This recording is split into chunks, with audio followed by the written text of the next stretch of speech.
तो मुझे ड्रॉप किया गया H11 ग्रेव यार्ड के पास।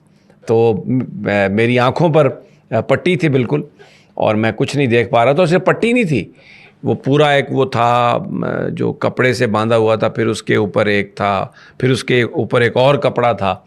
तो बिल्कुल भी मैं नहीं देख पा रहा था, और मुझे कोई ओरिएंटेशन भी नहीं थी। और जो लोग मुझे ड्रॉप करके गए वो आपस में कोई बात नहीं कर रहे थे। तो मुझे यानी बिल्कुल टोटल साइलेंस थी। एक दो दफ़ा टेलीफोन की कोई घंटी भी बजी तो उन्होंने उसको काट दिया। तो मैं मुझे उन्होंने जब गाड़ी से उतारा तो मुझे उन्होंने ये कहा कि आपने पीछे मुड़ के नहीं देखना।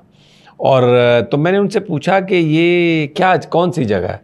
तो एक आवाज़ थी, उसमें उन्होंने कहा कि ये आपको यहाँ पर हर चीज़ मिल जाएगी। मैंने कहा टैक्सी मिल जाएगी? तो उसने कहा कि आपको लिमोजीन भी मिल जाएगी। अल्लाहू टीवी की वीडियोस देखने के लिए हमारे चैनल को सब्सक्राइब करें और बेल आइकन पर क्लिक करें ताकि आप हमारी आने वाली हर नई वीडियो से बाखबर रह सकें। अल्लाहू टीवी पाकिस्तानियों का अवामी चैनल है। हम सिर्फ अपनी नहीं सुनाते, आपकी भी सुनते हैं। किसी भी खबर पर तबसरा करने के लिए हमारे व्हाट्सएप नंबर पर अपना पैगाम भेजें। बड़ी एक ये हैरत अंगेज बात थी। फिर जो वो कपड़े थे वो, क्योंकि मेरे हाथ तो खुले थे, वो मैंने उतारे। तो मेरे पास फ़ोन था, लेकिन उसमें सिम नहीं थी और इंटरनेट की कोई डिवाइस नहीं थी। एक अमेरिका की जो सिम उसमें पड़ी हुई थी मेरे फ़ोन में। तो गाड़ी तो चली गई, तो वो मुझे कोई समझ नहीं आ रही थी कि ये क्या है। जब मैंने चलना शुरू किया तो सामने मुझे एक बहुत बड़ा साइन बोर्ड नज़र आया, H11 कब्रिस्तान, और यूं तीर का एक निशान था। तो मैं बड़ा परेशान हुआ। मैंने कहा कि ये, उसने कहा था यहाँ से तो हर शय मिल जाती है, तो ये तो कब्रिस्तान है, तो ज़िंदगी तो नहीं मिलती यहाँ पे। बहरहाल मैंने नंबर मिलाया तो वो अल्हम्दुलिल्लाह मेरे भाई का नंबर मिल गया। तो मैंने उसे कहा कि मैं यार यहाँ पे हूँ, ये बोर्ड लिखा हुआ है। तो उसने कहा कि हम अभी पहुँच रहे हैं। वो उस वक्त हमारे जो वकील साहब हैं राजा आमिर अब्बास, उनके पास थे। तो उसमें मेरा भाई था, एक उनका दोस्त साले, और जो मेरी को एंकर हैं अलीना इलियास, वो क्योंकि वकील साहब के पास मेरा ही केस वो डिस्कस कर रहे थे उस वक्त को। रात को ये 10:30 का टाइम था। तो वो फिर सीधे 10-15 मिनट में पहुंच गए थे, पिक मी अप। लेकिन ये मैंने सारी बात आपको इसलिए बताई है कि मुझे पैल्पिटेशंस हो रही थी। यानी मुझे, मेरा जो हार्ट है, मुझे ऐसा लगता था कि जैसे वो चलते चलते उसकी जो धड़कन है वो कुछ इर्रेगुलर हो जाती है। तो हमने फौरी तौर पर यह फ़ैसला किया कि हम सीधे आएँ हॉस्पिटल में। तो वहाँ पर जब मेरा ब्लड प्रेशर चेक किया गया तो वो तकरीबन बहुत हाई था, वो 200/95 और 100।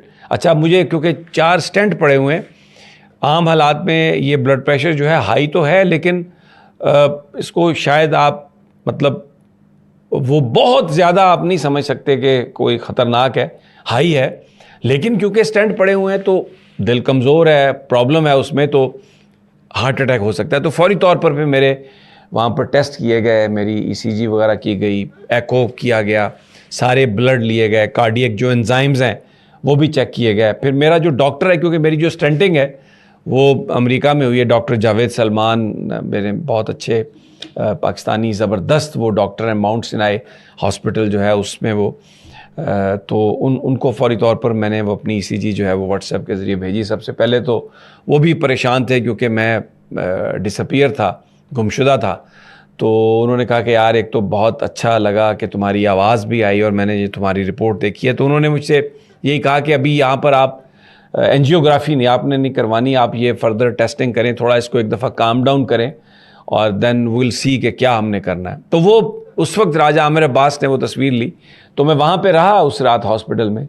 तो लेट, यानी वी आवर्स जिसे हम कहते हैं, मैं वापस अपने घर आया और मेडिकेशन पे हूँ, रेस्ट कर रहा हूँ। अभी प्रोग्राम भी बोल पे शुरू नहीं किया क्योंकि ब्लड प्रेशर जो है आज मैं इसलिए वीला कर रहा हूँ कि खासा बेहतर है ब्लड प्रेशर।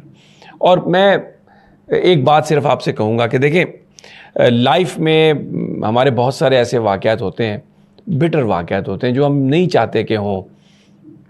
और इस वक्त बतौर कौम हम जिस चीज़ से गुज़र रहे हैं उसमें बहुत ज़्यादा डिवीज़न है, बहुत ज़्यादा पॉलिटिक्स जो है वो एक आप समझें जहर आलूदा हो चुकी है। तो मैं सिर्फ ये चाहता हूँ कि we have to move forward, और हमें जो ज़ख़म हैं उन पर हमें मरहम रखना है। और आज जो बहुत अच्छा जो मुझे एक सीन नज़र आया, उसमें मैंने देखा कि उमर अताब बंदयाल साहब चीफ जस्टिस ऑफ पाकिस्तान और काजी फ़ायज़ साहब दोनों मिलकर तो वो डाल रहे हैं पानी, पौधे लगा रहे हैं। तो इस मुल्क को हमने इसी तरह बनाना है। तो इसलिए मैं ये समझता हूँ कि वो कहते हैं ना कि ज़िंदगी रहेगी तो बहुत सारी बातें होती रहेंगी, पूरी तफसीलात भी आती रहेंगी, यार ज़िंदा सोबत बाकी। तो लेकिन अभी हम आज के जो मौजू हैं वो ज़्यादा अहम है। मैं तो एक स्टोरी टेलर हूँ, मैं ख़ुद एक स्टोरी नहीं हूँ। तो और वैसे भी to be honest with you, वो जिस तरीके से मुझे ले जाया गया, जैसे पट्टियाँ बंधी हुई थी, मैं ये दयानतदारी से कह रहा हूँ आपको, यानी इसमें मैं झूठ नहीं बोलता कभी भी। तो मैं अगर किसी को रिकग्नाइज़ करूं या कोई किसी को पहचान लिया होता तो मैं अभी आज ही आपको बता देता। बट इंटरेस्टिंग स्टोरी है, ये वादा आपसे कि ज़रूर आपको सुनाऊंगा। लेकिन इस वक्त मुझे ज़्यादा परेशानी जबरान नासिर की गुमशुदगी से है। वो एक ह्यूमन राइट एक्टिविस्ट है, और मैं उसको जिस तरीके से उसकी वाइफ ने बताया अगवा किया गया, बड़ा अफसोसनाक है।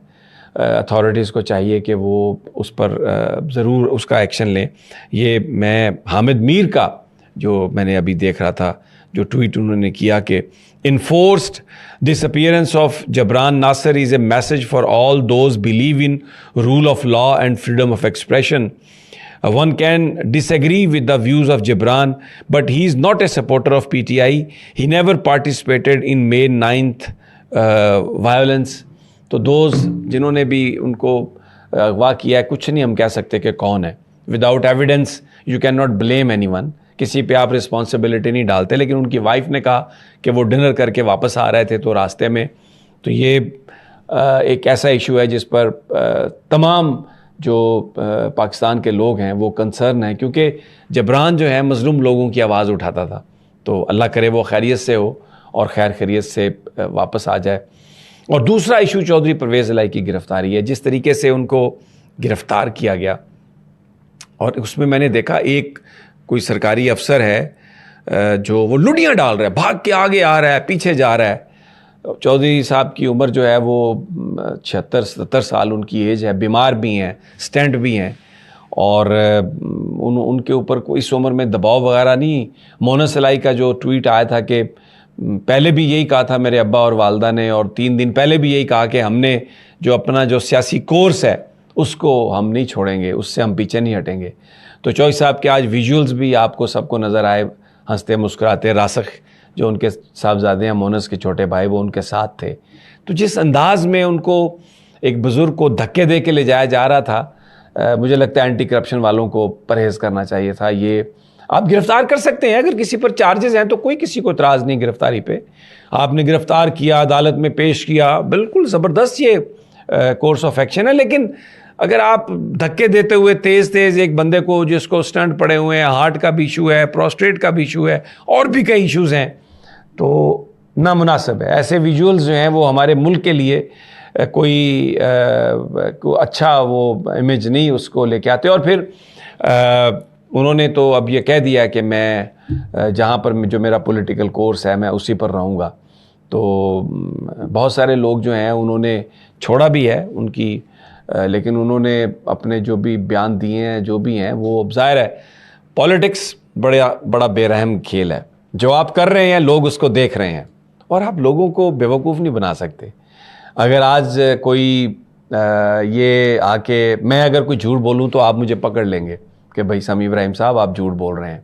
झूठ नहीं बोलना चाहिए, और आप जहाँ पर खड़े हैं नज़रिए की बुनियाद पर रैशनली, लॉजिकली अगर कोई उसमें तब्दीली आती है तो आप अपना नज़रिया ज़रूर तब्दील कर सकते हैं। लेकिन वो कहते हैं ना कि जब हुकूमत में हैं तो आप साथ में मज़े उड़ा रहे हैं, और हुकूमत से निकले हैं, थोड़ी सी सख्ती आई है तो आप इधर उधर बिलों में छुपने लग गए हैं।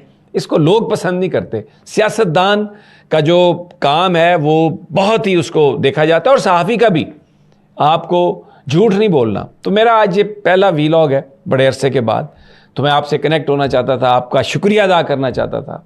और एक जो ख़ास तौर पर मैं समझता हूँ कि मैं जो आपके साथ हूँ आज, दुआओं के नतीजे में हूँ। अल्लाह ताला हमारे मुल्क पे रहम करे, तमाम हमारे जो लोग हैं उन सबको अपनी सलामती में रखे और हम इस मुल्क को इस वक्त जो क्राइसिस है उससे निकालने में कामयाब हो जाएं। इंशाल्लाह ज़िंदगी है, आपसे मुलाकात होगी, रोज़ाना की बुनियाद पर गुफ्तगू भी होगी, बोल टीवी पर भी बात करूँगा, प्रोग्राम भी अपना करूँगा।